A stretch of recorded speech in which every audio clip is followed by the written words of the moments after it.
The chair scraped against the floor when I pulled it out, and every alien head in the chamber turned toward me. Not because the sound was loud, because it was mine. Because I was human, and humans were not supposed to make noise in this room. My name is Sarah Voss, and on the morning I walked into the council spire on Veth Prime for the first time, I already knew I was not welcome. Not in the way that someone glares at you from across a crowded room, more like the way an old house resists a new owner. Silently, structurally, with every door frame built 2 inches too low for your height. The spire was enormous. I had seen photographs, of course, and the briefing files described it as architecturally significant, which is the diplomatic way of saying it was designed to make you feel like an insect. The ceilings were so high that the upper galleries disappeared into a pale mist, which I later learned was artificial, a cosmetic fog pumped in to give the chamber a sense of infinite space. The seats were carved from something that looked like dark stone but breathed faintly when you touched it, some organic material grown from a Vorin moon over 300 years. My seat was at the back left corner of the room, seat 31, the last chair in the last row. I sat in it. I folded my hands on the desk in front of me. I smiled at the Drell delegate, 2 rows ahead, a small, gray-skinned creature with 4 eyes arranged in a vertical line, and she looked away so quickly it was almost funny. Earth had signed the Truce of Galnin 22 years ago, not because we wanted to, because the alternative was a blockade of our outer colonies and the slow starvation of 400,000 people on settlements that could not yet feed themselves. The Council had made the offer through an intermediary, a Sisic trade vessel that arrived in our system broadcasting on every frequency simultaneously, the galactic equivalent of someone walking up to your front door and knocking with a battering ram. The terms were presented as generous. In many ways they were. We got access to trade corridors. We got protection under galactic law. We got a seat in the chamber. What we did not get was a full translation of the document we signed.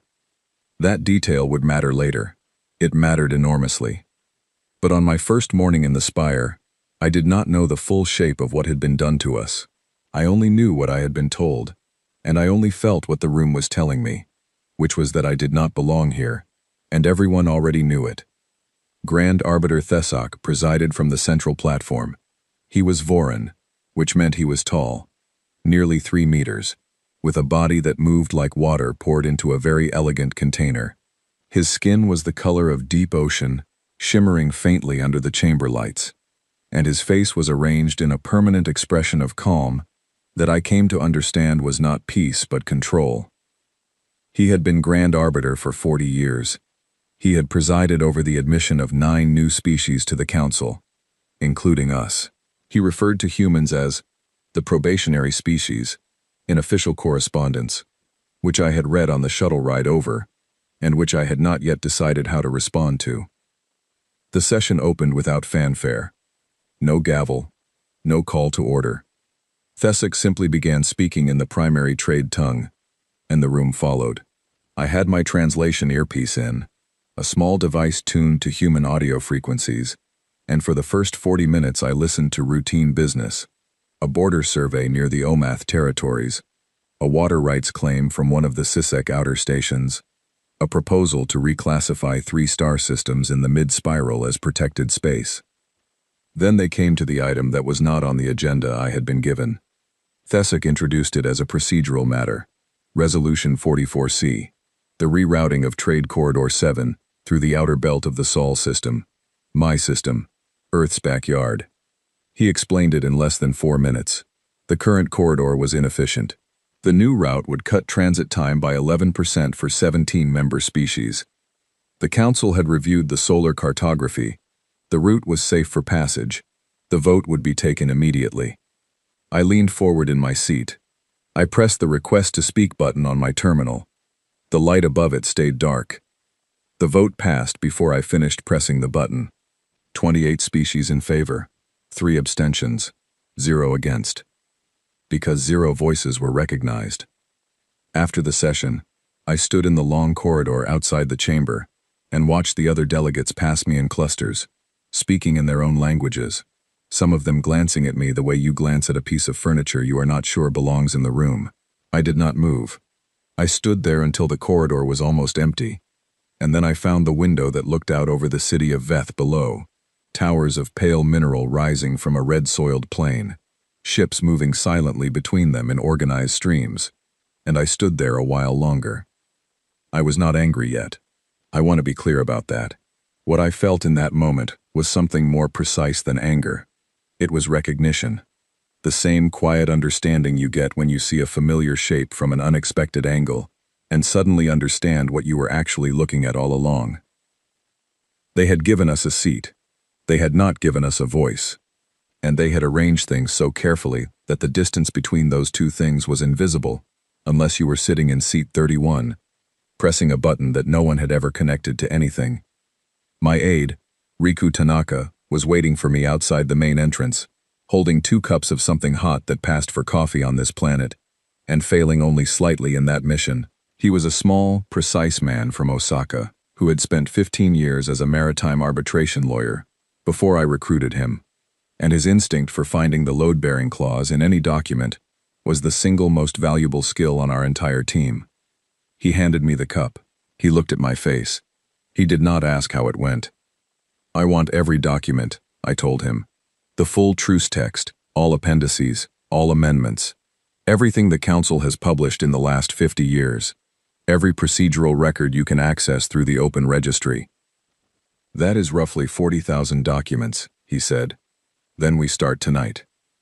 He nodded and took a sip of his coffee, unbothered by the scale of it, which was exactly why I had brought him. I looked back at the spire one more time before we walked to the transit pod. It rose above the city like something grown rather than built, ancient and patient, and entirely confident that it would still be standing long after anything we did here had faded into footnote. I counted the exits as we walked. Every human in a strange room counts the exits. It is not paranoia. It is the oldest survival habit our species has, and it has never led us wrong. There were 4 exits from the spire's main level. 2 were guarded. 1 was ceremonial and decorative, opened only for grand sessions. The 4th was a service corridor on the eastern side, wide enough for cargo, unmonitored, and it led directly to the public transit platform. I filed that away. Then I went back to the residence, sat down at the table with Riku and the rest of our small team, our communications specialist Owen Farr, our security officer Nadia Price, and our cultural liaison Derek Albright, who had spent 6 years living among the Drell and spoke their language better than most Drell did, and we started reading. We read all night. The city outside the window cycled through its alien rhythm of light and dark, ships tracing their quiet lines above us, and we read. We did not find anything that first night, but I knew it was in there, something in the way Thesok had looked at our corner of the chamber, not at me specifically, but at our section. A glance that was too brief and too careful to be casual told me that there were things in those documents we were not meant to understand. Humans are very good at reading the things people try not to show them. We have been doing it since long before we had words for it. And what Thesok had not shown me, in that careful fraction of a second, was nervousness.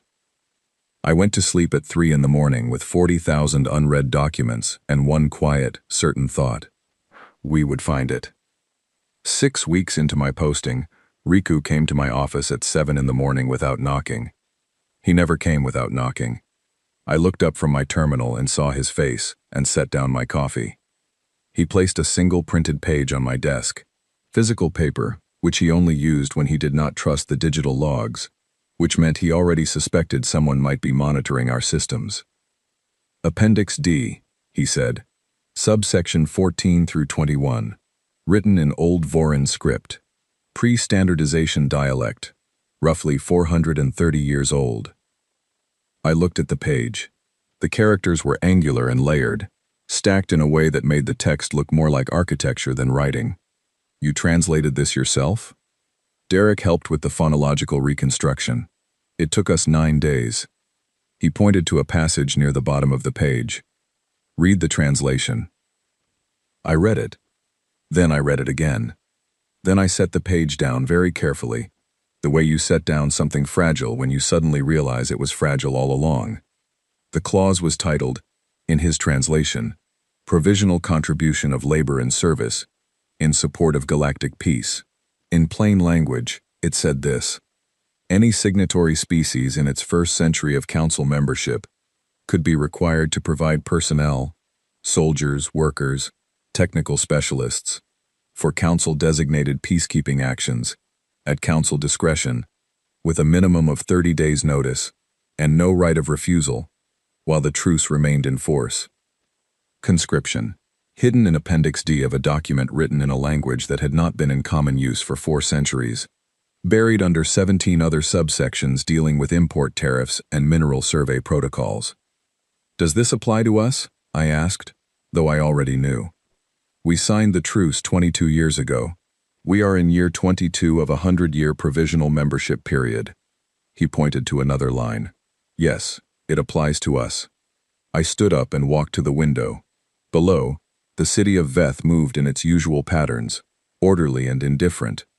A Voran transport glided silently past, long and dark and beautifully designed, and I watched it until it disappeared between 2 towers. Have they used it? I asked. That is the second thing I found. He placed another page on my desk. The Drell entered the Council 63 years ago. 40 years ago, the Council designated an action in the outer Sisek corridor as a peacekeeping operation. The Drell were required to provide 8,000 personnel. The action lasted 11 years. The official record calls it a border stabilization effort. The Drell's own records, which I accessed through a public archive they maintain on their home server, describe it as a resource extraction campaign run by the Voran hegemony. I turned around. The Omath? Same pattern. 30 years ago. 6,000 personnel. 14 years of service. He paused. The Sisek contributed to 3 separate actions over 40 years. They still have people stationed in Voran-controlled sectors today. None of those species had ever said anything about it in open session. Not one word. They sat in their seats in the chamber, 3 rows ahead of me with their careful expressions and their quiet abstentions, and they had never said a single word. I understood why. Fear is a very effective editor. But I also understood something else now.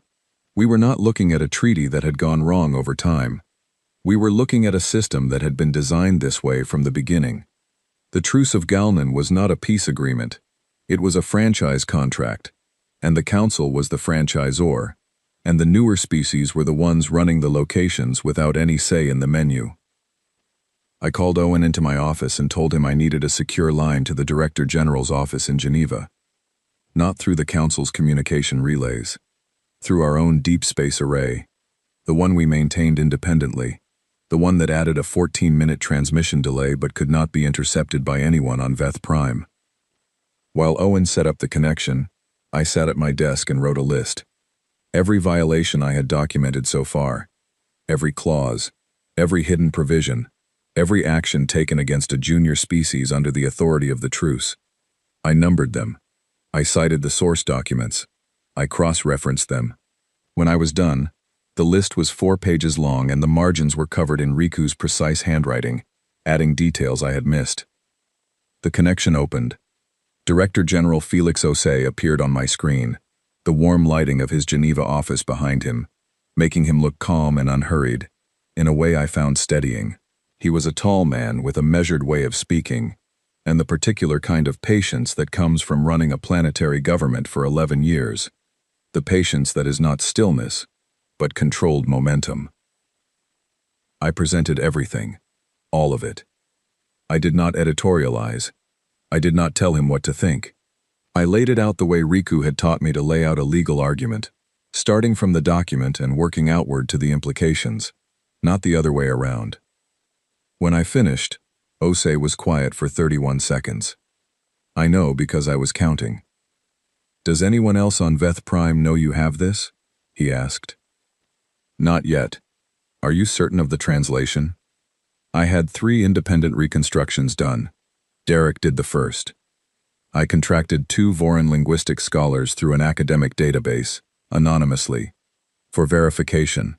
All 3 translations are consistent. He nodded slowly. And your read on the current situation? If we raise this formally in session, what happens? They vote it down. They may not even allow me the floor. The procedural rules give the Grand Arbiter discretion to decline items he classifies as frivolous or procedurally improper. And I can already tell you how he would classify this. So what is your recommendation? I thought about that for a moment. About the Drell delegate who had looked away from me on my first morning. About the CISEC ambassador who always sat very still during votes. Not the stillness of calm, but of someone who had learned not to move, because moving drew attention. I do not think we should raise it yet, I said. I think we should keep reading. I think there is more in there, and I think we should know all of it before we make a single move. Osei looked at me for a long moment. Then he said 8 words that I will remember for the rest of my life. Ambassador Voss. Find out how far this goes. The line closed. I sat in the silence for a while. Then I went back to the 40,000 documents. The next discovery came from Owen, 2 weeks later, at 11 at night, when he knocked on my door with the particular kind of quiet urgency that means the thing you found is worse than you expected. He had been tracking financial transfers through the Council's Public Economic Registry, legal to access, tedious to parse. The kind of record-keeping that was deliberately made complex because complexity is its own form of concealment. What he found was a pattern of resource transfers running from junior species territories to Vorin-controlled infrastructure projects, masked under trade reclassification codes that, if you did not read them carefully, looked like standard commercial transactions. Earth's asteroid mining operations had generated significant export revenue over the past 8 years. Under the standard trade agreements, that revenue passed through Council-regulated exchange channels. A small percentage, described in the fine print as a transit facilitation fee, was retained by the Council's infrastructure fund with each transaction. Owen had mapped the fund's outgoing expenditures. 93% of the infrastructure fund went to projects in Vorin hegemony space. We were, in very practical terms, partially financing the expansion of the civilization that had drafted the document that had conscripted the Drell. I did not sleep that night. Not because I was frightened. I was past frightened. Or rather, I had walked through frightened and come out the other side into something colder and cleaner and more useful. I did not sleep because there was too much to think through, and thinking requires time. And I was becoming very aware that time was one of the few things in that building that did not belong to anyone but me. In the morning, I dressed carefully and went to the council chambers for the regular session, and I sat in seat 31, and I listened, and I watched Thesok work the room with that calm 3-meter grace. And I thought, he does not know what we have found. He does not know because it never occurred to him that we would look.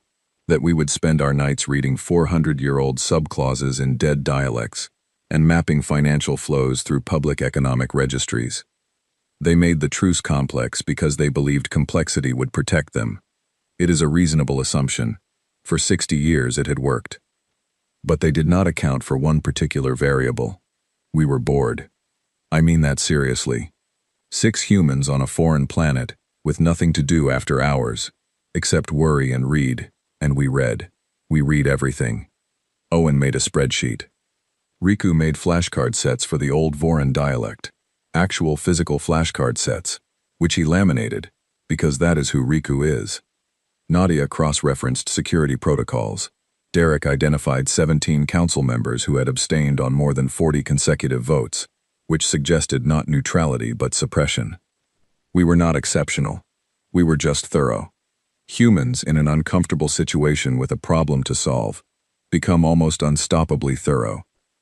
It is the same impulse that makes us map every cave, catalog every species, cross every ocean, and file every form in triplicate. We do not stop. We have never been very good at stopping. 3 days after Owen's financial discovery, Riku found something else. A new item appeared on the Council's legislative calendar, quietly added without announcement. Resolution 7 Gamma. Classification. Economic Administration. Scheduled for vote in 14 days. He read the full text in one sitting. Then he came to find me. Resolution 7 Gamma. Proposed to reclassify Earth's asteroid mining operations.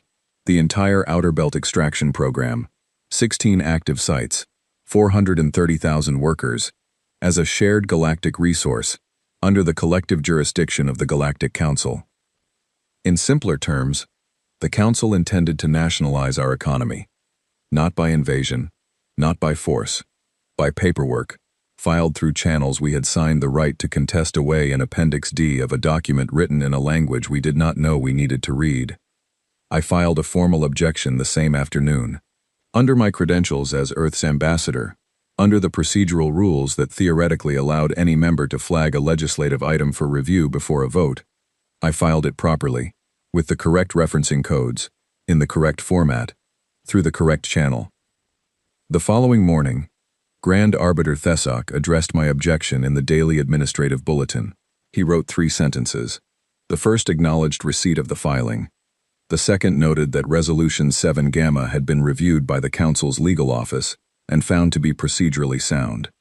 The third said that Ambassador Voss was encouraged to seek guidance from senior council members to develop a more complete understanding of galactic economic frameworks before filing further objections of this nature. That third sentence was not bureaucratic. It was personal. It was the written equivalent of being patted on the head. I read it twice. I printed it. I pinned it to the board above my desk where I could see it. Then I went to find the Drell ambassador. Her name was Yella, and she had 4 eyes, and she was sitting alone in one of the small meditation alcoves off the main corridor when I found her, eating something pale and dry from a small container, looking out at the city below with an expression I recognized, because I had been wearing something like it for 3 months. I sat down across from her without asking permission, which was either rude or human depending on your point of view. She looked at all 4 eyes, and I held her gaze with both of mine. I know about the labor conscription clause, I said quietly. I know about the peacekeeping action 40 years ago. I know about the 8,000 Drell personnel. I know how long it lasted. She did not move. She did not look away. She did not speak for a very long time. Then she said, in the trade tongue, very quietly, "They told us no one would find it." "We found it," I said. She looked down at the container in her hands. "We said nothing because we believed there was nothing to be done. They had the votes, they had the legal framework, they had everything, and we had a signature on a page." "So do we," I said. She looked up at me. In her 4 eyes, stacked vertically in that strange and striking arrangement, I saw something shift. Not hope exactly. Something earlier than hope. The thing that comes before hope, when you have been without it long enough that you have forgotten you are allowed to want it. "What will you do?" she asked. "I am still reading," I told her honestly. "But when I am done reading, I will tell you before I do anything." She nodded once, very slowly. I stood up to go, and she said one more thing, in a voice so quiet it was almost just breath. "Be careful how you push. The walls here push back." I thanked her and walked back to my office, and on the way I passed 3 Voran staffers in their long robes, moving through the corridor with that liquid grace, and I smiled politely and they looked through me the way you look through a window, and I thought about walls and about pushing, and about the particular satisfaction of pushing something that has been told, for a very long time, that it cannot be moved. Director General Osei was back on my screen that evening, the secure channel open, Geneva Golden behind him. I told him about Resolution 7 Gamma, about the Outer Belt reclassification, about what it meant for every mining operation, every worker, every contract we had built in the last 40 years. He listened without interrupting. When I finished, he was quiet for a moment. Then he said, "What do you need?" "More time," I said. "And I need the full Parliament archives on the original truce signing. Every internal note, every translation we had at the time. I want to know exactly what we were told the document said, versus what it actually said. I will get them to you within 48 hours. And Felix," I said, using his first name for the first time in 3 years of working together, "tell me honestly, if it is as bad as I think it is, if the whole structure of the truce is what I believe it is, what is Earth's appetite for a confrontation?" He looked at me for a long moment. The man had the most honest face I had ever seen on a politician, which was either his greatest gift or the reason he would never be truly comfortable in the role. The Parliament, he said carefully, is very tired of being told what we agreed to by people who will not show us the full document. That was enough. I closed the connection and went back to the documents. We had 14 days before the vote on Resolution 7 Gamma. We used all of them. On the morning of the 59th day of my posting, something broke. Not the treaty, not the negotiations, not the careful, measured, diplomatic silence I had been maintaining for 2 months while Riku built his file and Owen tracked his numbers and Derek sat with his growing collection of council session transcripts, and Nadia ran her quiet security protocols and I smiled and sat in seat 31, and said polite things and pressed buttons that lit up and went nowhere. What broke was something inside the machine itself, something the council did that they had done before, with other species, and which had always worked, and which this time was going to be the last mistake they ever made with us. It happened in an emergency session. Emergency sessions of the Galactic Council were rare. In the 59 days I had been on Veth Prime, there had been none. The protocol required a 2/3 majority of senior members to call one, and the standard notice period was 72 hours, delivered to all delegations simultaneously. That was the rule. It was written clearly in the procedural guidelines I had memorized on my second week. I received the notification 14 minutes after the vote had already been cast. The message arrived on my personal terminal at 9:47 in the morning, tagged as a session record rather than an advance notice, which was the first thing that told me something was wrong. I opened it while I was still in the middle of breakfast, and I read it once, and then I sat very still for a moment. They had called the session at 8 in the morning. My notification was protocol-compliant only if you used the emergency provision that allowed the advance notice period to be waived in matters of immediate galactic security concern. The session had lasted 40 minutes. The vote had passed at 9:33. The resolution was titled, Provisional Protective Oversight of the Sol System.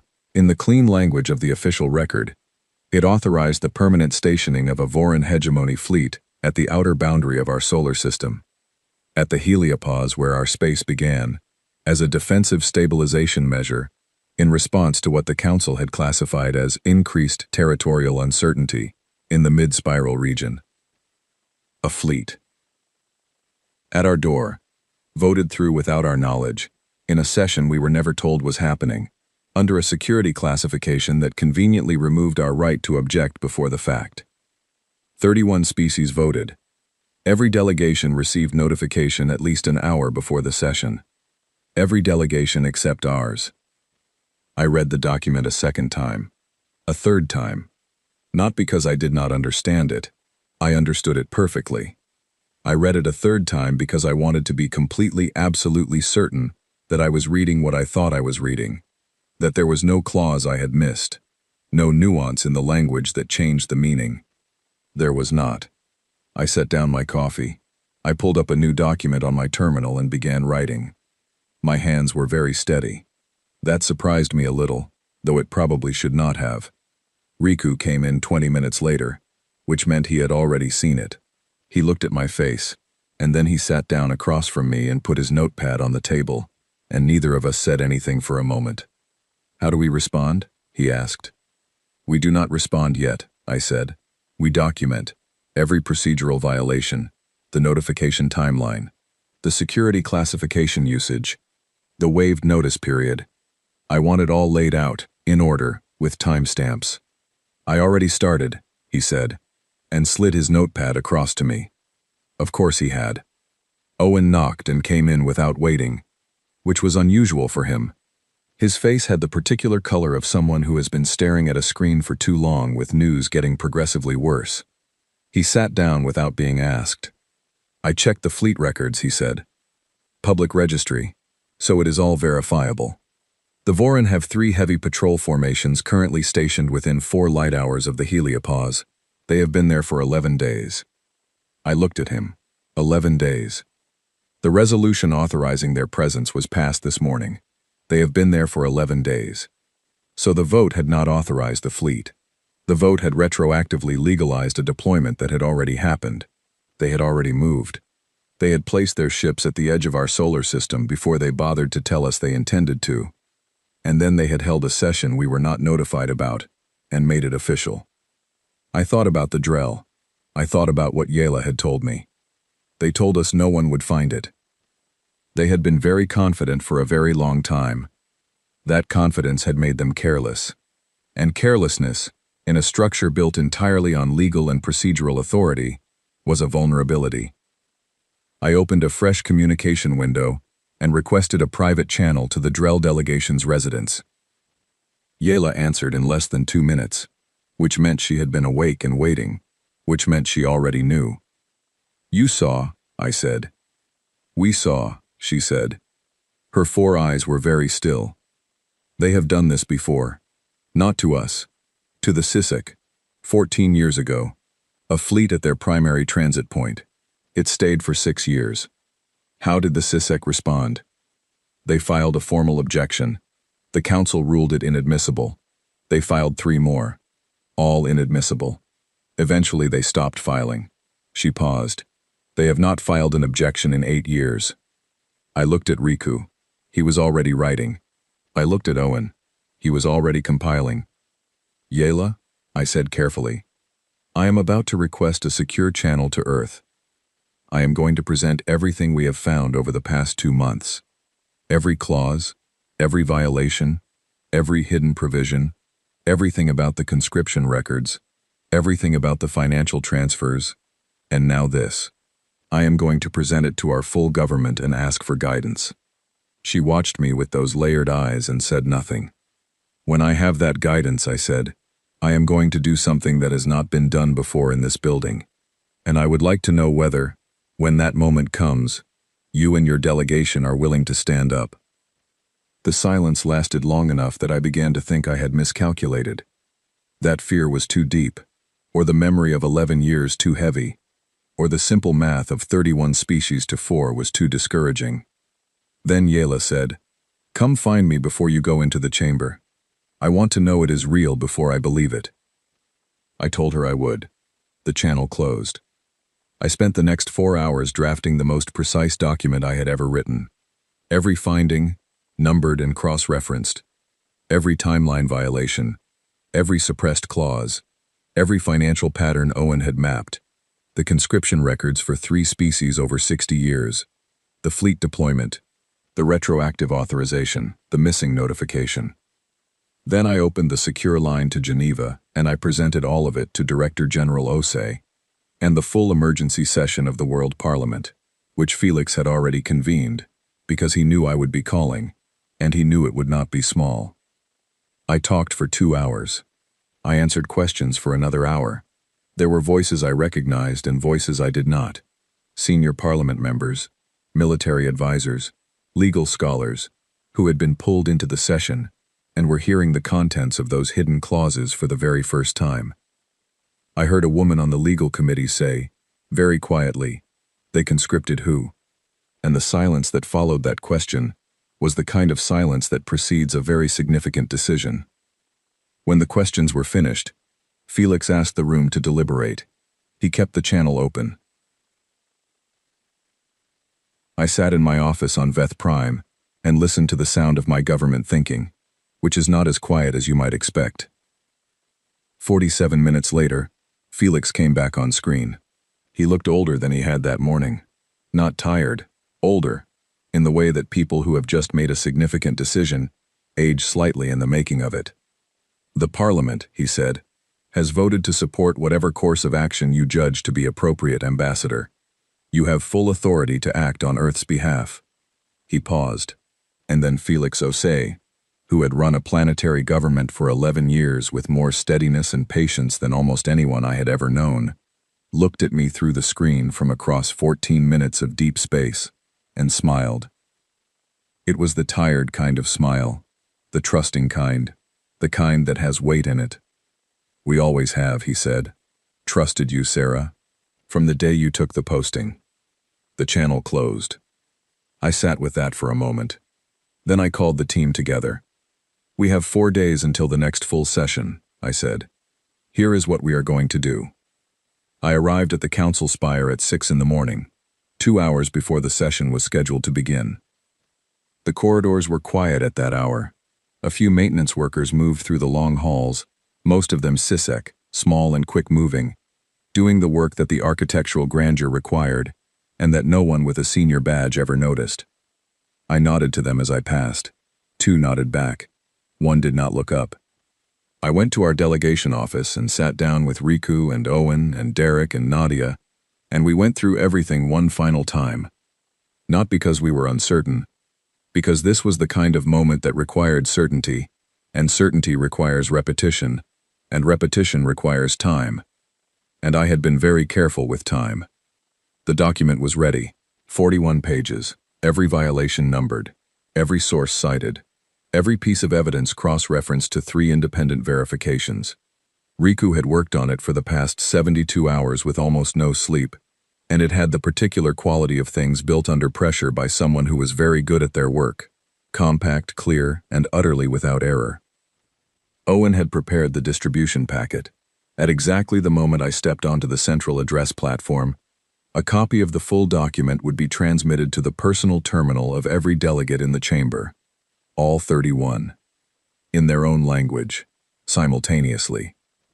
Derek had spent the past 3 days in quiet conversation with 3 other delegations, the Omath, the CISEC, and a small species called the Varan, whom I had barely noticed before because they sat near the middle of the chamber and almost never spoke. He had not asked them to commit to anything. He had only shared information, given them the documents, let them read, and then waited, because Derek understood that you cannot push a decision like this. You can only make the door visible, and trust that people who have been looking for one will walk through it. Nadia had done a security sweep of the chamber routes, and confirmed that the service corridor on the eastern side was clear, exit-capable, and unmonitored. Not because I expected to need to run, because I always know where the exits are. At 8:55, I went to find Yella. She was in the same alcove where I had first spoken to her, 4 weeks ago. She was not eating this time. She was sitting very straight, her hands folded in her lap, her 4 eyes open and steady, and when I walked in, she looked at me without moving. "It is real?" she asked. "It is real," I said. "The document is ready. The distribution is ready. I am going to the floor." She looked at me for a long moment. Then she stood up. She was shorter than me by almost a full head, and she stood very straight, and she said, "The Omath ambassador will stand with us. I spoke to him last night. He did not sleep either." "The CISEC? Ambassador Torin is frightened, but he told Derek this morning that he is more frightened of another 14 years than he is of today." I nodded. "And you?" Yella looked at me with those 4 vertical eyes, and in them, I saw 60 years of wait, 40 years of quiet, and something that had been waiting a very long time to stop being quiet. "We have waited long enough," she said. We walked into the chamber together. The session opened at 9 o'clock precisely. Thesok took the platform, fluid and certain, and began with administrative items as he always did, that smooth sequence of minor business that lulled the room into its usual rhythm. I sat in seat 31 and watched him, and I pressed the request to speak button, and this time I did not wait for the light to respond. I stood up. Standing during a session without recognition was not done. The procedural rules did not explicitly forbid it, because no one had ever needed to forbid it. You simply did not do it. It was one of those unwritten rules that the room enforced through its own gravity. The immense, ancient, overwhelming gravity of 5,000 years of accumulated authority. I stood up anyway. The room did not go silent immediately. It stuttered, conversations breaking off in clusters, heads turning in that ripple effect that goes from nearest to farthest, until by the time it reached the front of the chamber, Thesok had already seen me, and the room was already almost entirely still. He looked at me with that deep ocean calm. He had a look he used for junior delegates who did not follow protocol. It was not a hostile look. It was a patient look, the kind an adult gives a child who has interrupted an adult conversation, certain that the interruption can be absorbed and dismissed without disrupting anything important. "Ambassador Voss," he said, You have not been recognized.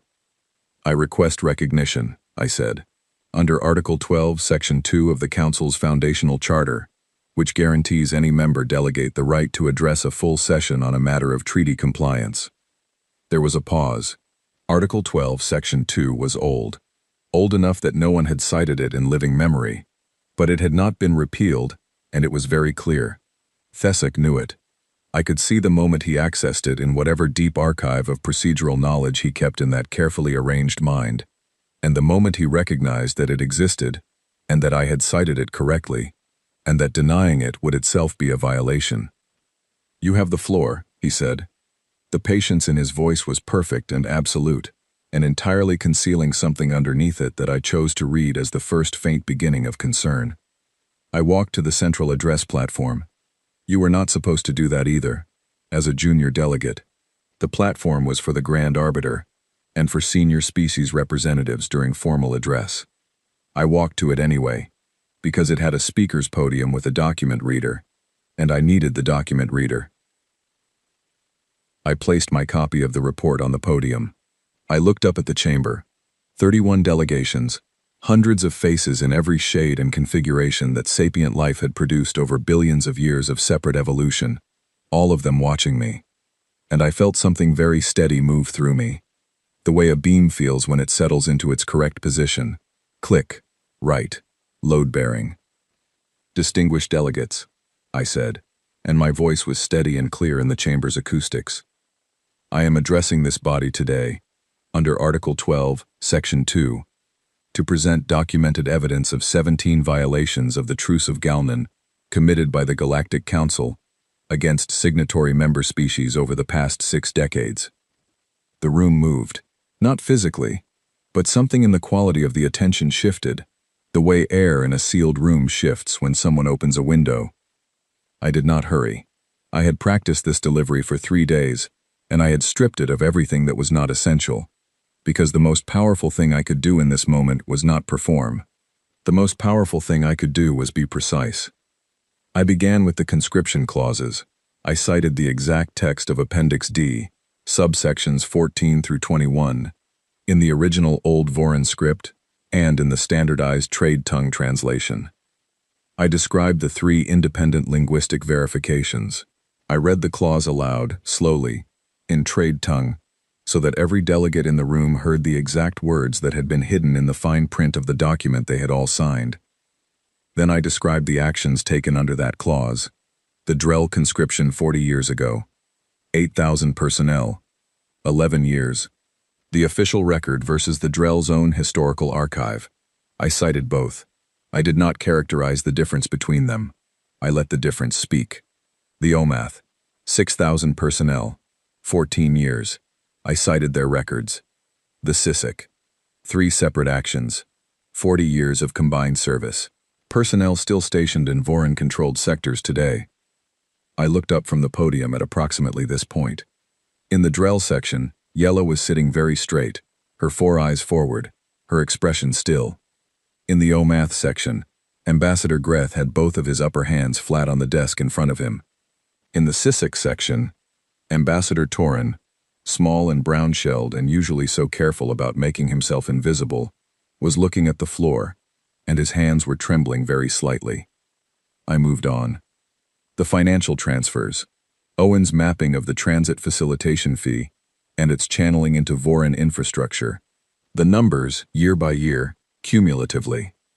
I presented the total that Earth's mining operations alone had contributed, without our knowledge, to projects that benefited the hegemony. The number was large enough that I heard a sound from somewhere in the middle of the chamber. Not a voice, just a sound. The involuntary auditory response to an unexpected number. Resolution 7 Gamma. The proposed reclassification of Earth's asteroid mining operations. I walked through the language, the procedural history, my filed objection, and Thesoc's 3-sentence response describing my objection as lacking historical context. I read that sentence aloud, in full, clearly. Then the emergency session. The fleet, the notification timeline, the 14-minute gap between the end of the vote and my receipt of the notice. Owen's discovery that the fleet had been in position for 11 days before the session was called. The retroactive authorization, the security classification used to waive our notice rights. I laid it all out. 17 violations. Numbered. Cross-referenced. Each one individually documentable. Together, constituting a pattern that could not be described as error or oversight, because no error repeats itself in the same direction for 60 years. When I finished, I paused. I let the room have the silence for a moment. Then I said, under Article 9, Section 4 of the Truce of Galactic, any signatory member has the right to declare the agreement void if the governing body of the Council has acted in sustained bad faith, contrary to the foundational principle of mutual sovereignty, to which the truce was ostensibly dedicated. I am invoking that article. On behalf of Earth and its people, I am declaring the Truce of Galactic void. The chamber did not erupt immediately. It had one long, still second, the kind of second that exists before a large thing falls, and then it erupted. Thesok rose from the central platform. His voice cut through the noise with the particular authority of someone who had never had to raise it before, and did not need to raise it now. Ambassador Voss. Article 9, Section 4 has never been held to carry legal force. It is a philosophical declaration, without enforcement mechanism. The Council's legal office has. With respect, I said, and I meant it, genuinely. I was not being sharp, I was being accurate. The Council's legal office does not determine the validity of treaty articles. The treaty itself does, and the treaty is unambiguous. I picked up the document from the podium, the physical copy, Riku's printout on actual paper. I set it down again. I am also submitting a full evidence package to every delegation in this chamber. Your terminals have already received it. All 41 pages, in your own language, with source citations for every claim. Thesok looked at me. For the first time in 2 months of sessions, for the first time since the day I sat in seat 31 and watched him not look at our corner, Grand Arbiter Thesok looked directly at me. Really looked. The way you look at something when you have finally decided to take it seriously, he said, and his voice was very calm and very cold. Ambassador Voss. I strongly urge you to consider the consequences of this action before you proceed further. I have considered them, I said. I picked up my document. I stepped away from the podium, and I walked toward the door. For 3 steps, I walked alone. Then I heard the sound of a chair, one chair, scraping back, in the Drell section. I did not look back. I kept walking. Then another chair, the Omath section. Then a third, slower, the sound of someone who is frightened making themselves move anyway. The Sisek section. I reached the door. I put my hand on it. I stopped and turned around, because I had decided I would say one more thing, and I had rehearsed it, and I was going to say it calmly and clearly, and without theater.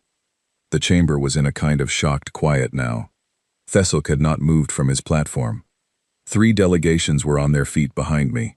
Every screen in the room was showing the distribution document Owen had sent. 41 pages in 31 languages, and I could see delegates reading it, some of them very fast, some of them frozen on the first page with an expression I recognized as the expression of someone who has just understood something they cannot ununderstand. We are not leaving in anger, I said. We are leaving in clarity. There is a difference. You will learn it. I pushed the door open and walked through. The first week was the hardest.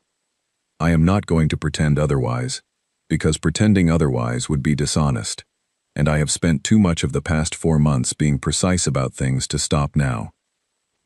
On the day after we walked out, the Council suspended Earth's trade licenses. Not all of them. That would have been too overt, too obviously punitive, and the Council was still performing the language of procedural correctness, even as it did everything it could to make our lives difficult. But the primary corridor access licenses were suspended pending review, which in practice meant that 3 of our largest transport operations went to a halt overnight, and 12,000 workers across 4 outer stations suddenly had ships that could not legally depart. On the 3rd day, a Voran diplomatic communique arrived, not through any official channel, but through the Sisek trade network, which told me something about the cracks that were already forming, informing us that the fleet at the heliopause had been upgraded from provisional to extended status, which was not a term that existed in any document I had ever read, and which I suspected they had invented specifically for this situation. On the fourth day, the World Parliament held an emergency session that lasted 11 hours, and I was on the secure channel for 6 of them, and at several points it was not comfortable. There were voices, serious, experienced, intelligent voices, who argued that we had moved too fast, that the violations were real, but the response was disproportionate, that the right path was continued negotiation from inside the structure, rather than a walkout that had left us legally exposed. I listened to every argument. I answered every question. I did not apologize for the decision, because it had been the right decision, but I also did not perform certainty I did not feel, because the honest truth was that in those first days I was sleeping 4 hours a night and spending the rest of the time working through scenarios and running contingencies, and trying very hard to hold the full shape of the situation in my mind without letting fear distort it. Nadia ran daily security assessments. No hostile movements from the fleet beyond the repositioning. No interference with our communication arrays. Owen tracked the trade license situation hour by hour and built 3 different economic models for how long Earth could sustain the disruption. Riku worked on the legal framework for what we were building next. Derek talked to people. Derek's talking turned out to be the most important thing. He was quiet about it. He did not report it to me in formal briefings. He told me over breakfast on the 5th morning, setting down his coffee with the manner of someone sharing information that needs to be received carefully. I have heard from 14 delegations, he said. I looked up. Not officially, he said quickly. Not through council channels. Through personal contacts. Through academic networks. Through the translators and aides who talk to each other in the corridors because that is what people do. 14 species. Some of them have been on the council for decades. Some of them voted for every resolution that affected us. He paused. They are not saying we were right to walk out. They are not saying they would do the same. They are saying, he thought about the right word. They are saying they read the document we sent, and they have questions. What kind of questions? The kind that you ask when you have just seen, in 41 pages with source citations, that the institution you have belonged to for 100 years has been operating on principles you were never fully told about. I set down my coffee. Some of them, Derek continued, have their own Appendix D moments. Not the same clauses, but the same architecture. Provisions they signed without full translation. Fees that go to places they never approved. Decisions made without their notification. He looked at me steadily. We were not the first. We were just the first to say so out loud. That changed the shape of things considerably. Riku had been working on what he called the Compact of Open Sovereignty for about 10 days at that point. A rough framework document, deliberately different from the Truce in almost every structural way. No sealed clauses, no buried appendices, no hidden provisions in dead dialects, every article in plain standardized trade tongue. No permanent authority structure, no single presiding species.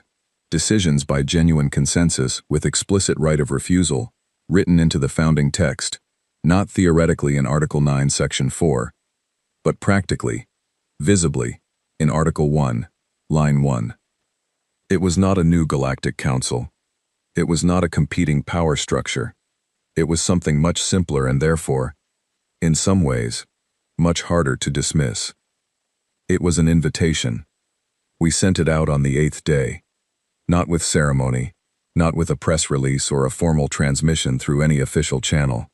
Riku posted it to the Open Academic Registry, the same database he had used to access Old Voron linguistic scholars anonymously 3 months ago, and filed it as a public document available for review by any registered user in the network. We did not demand signatures. We did not set a deadline. We did not tell anyone what to do with it. We just left it there. On the morning of the 9th day, I was sitting in our delegation office on Veth Prime. We had kept the offices, because we still maintained legal presence on the planet, and vacating prematurely would have constituted an unnecessary concession, when Owen put a notification on my terminal. The Varan had accessed the compact document. I looked at the notification for a moment. The Varen were a small species who had been on the council for 30 years without ever doing anything particularly noticeable. They sat in the middle of the chamber and almost never spoke and voted procedurally on most items, the kind of delegation that the senior species regarded as reliably manageable. 3 hours later, the Omath delegation officially accessed the document. That afternoon, a species I had never had meaningful contact with, the Genath, mid-level members who traded in biological compounds and had a reputation for extreme caution in political matters, sent Derek a message through a personal academic contact. The message contained no words. It contained a single symbol, which Derek identified as the Genath character for reading. On the 10th day, I received the communication I had been expecting, and had been in no particular hurry to answer.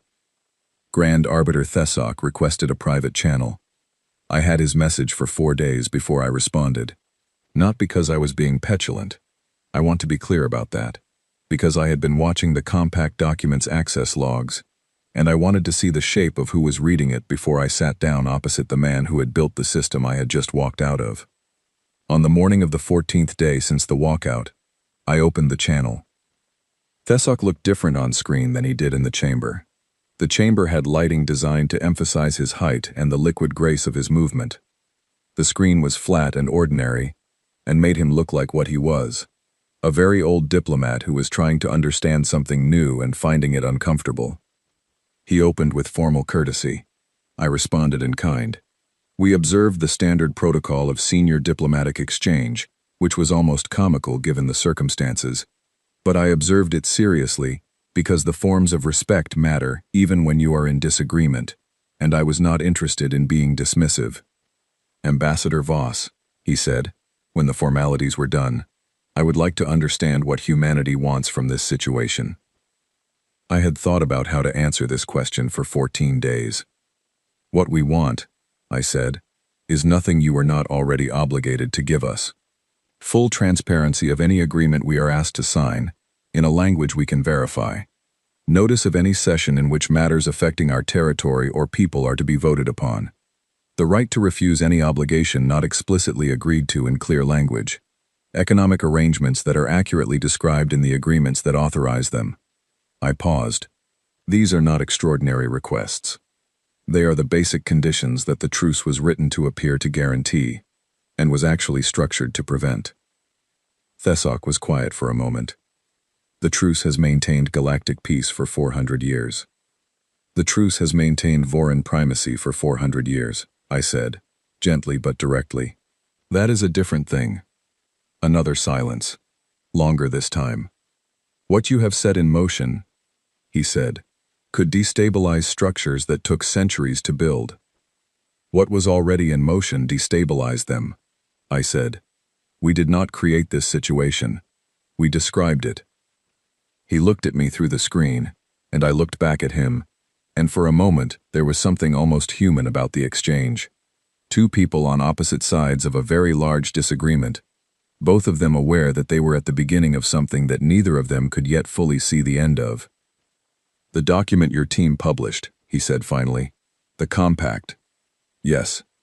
It has no enforcement mechanism. It does not need one, I said. It is an invitation. People accept invitations because they want to, not because they have to. That is rather the point. He was quiet again. Outside my window, the city of Veth moved in its usual rhythm, and I watched it and thought about how many times over 4 centuries people had looked at this city and believed that what it represented was permanent and settled and unchangeable. Every structure built by thinking creatures is changeable. That is not a threat. It is just a fact, and ignoring it does not make it less true. I would like to continue this conversation, Thesok said.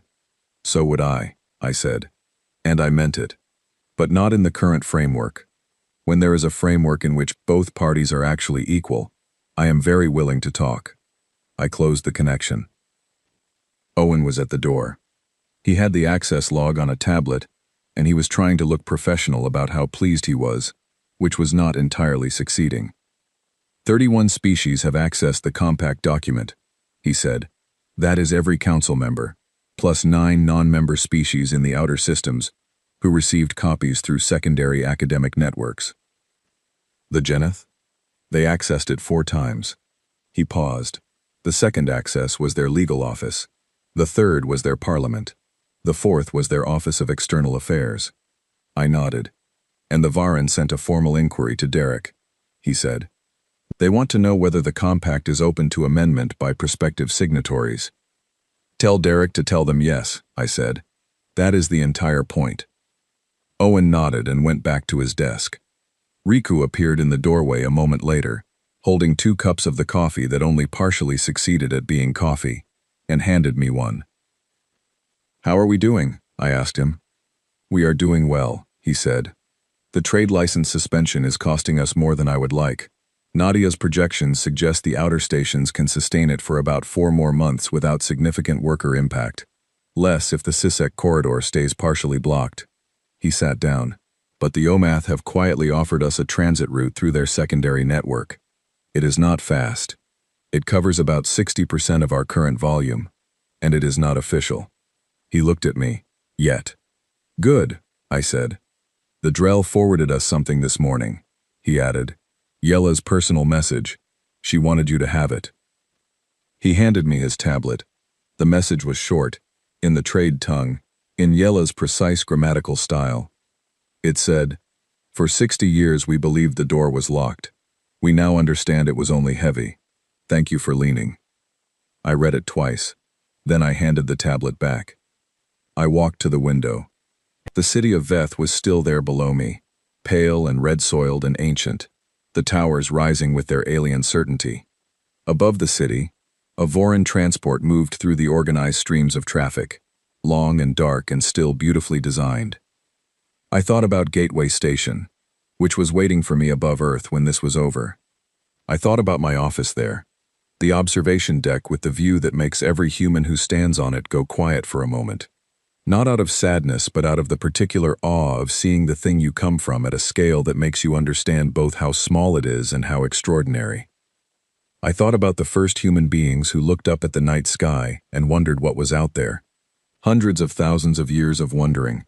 We had crossed the ocean, mapped the land, named every star we could see, built machines to go and find them, and then followed those machines out, and found a universe that was stranger and older and more complicated than any of the stories we had told ourselves about it, and found that the universe was, in some of its arrangements, not so different from the arrangements we had made, and unmade, and remade, here on our own small world, over our own small centuries. Power, documents, the careful language of authority, the hidden clauses. We had seen all of it before. On smaller scales, in smaller rooms, in treaties signed under pressure, in fine print no one was supposed to read, in sessions called without notice, in the gentle patience of people who are certain that you cannot do anything about it. We had been here before, and we had, consistently and stubbornly, and against the calculation of every force that told us otherwise, found ways through. I finished my coffee. I turned back to the room. Riku, I said, are the flashcards still up? He looked at me. The old Voran flashcards. Yes. They are laminated, he said. They will outlast us all. I almost laughed. It was the closest I had come to laughing in 2 weeks, and it felt like a door opening somewhere in my chest. Good, I said, because the compact will need a translation team, and I want people who can actually read what they are agreeing to. He picked up his notepad. He was already writing. Outside, the city of Veth moved in its ancient rhythm, unaware that the document sitting in a public academic registry was already changing the shape of what came next. Change moves slowly at first, then all at once, and you can never quite identify the moment it crossed from one speed to the other. You can only look back later and trace the line and find, somewhere in the middle of it, the moment when someone decided to stand up, and the moment when someone else decided to stand with them. The stars were friendly enough, it turned out. You just had to be willing to negotiate. And we are, it turns out, very good at that. We had been practicing for a very long time.